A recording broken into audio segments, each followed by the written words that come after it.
കാട്ടാന ഞാൻ നിൽക്കുന്ന ഭാഗത്തേക്ക് അടുക്കുംതോറും എനിക്കുള്ളിൽ ഭയമുണ്ടായി തുടങ്ങി. പക്ഷേ അവിടുന്ന് എങ്ങോട്ടും മാറാൻ തോന്നുന്നില്ല.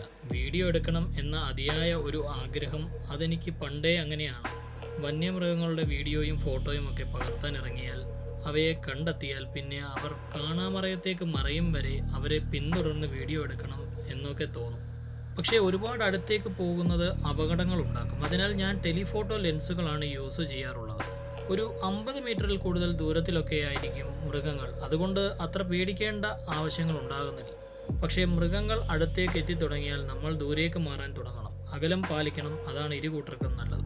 അതാ കാട്ടാന ഇപ്പോൾ ഫേസ് ടു ഫേസ് ആണ്. എന്നെ കണ്ടു എന്ന ഉറപ്പാണ്.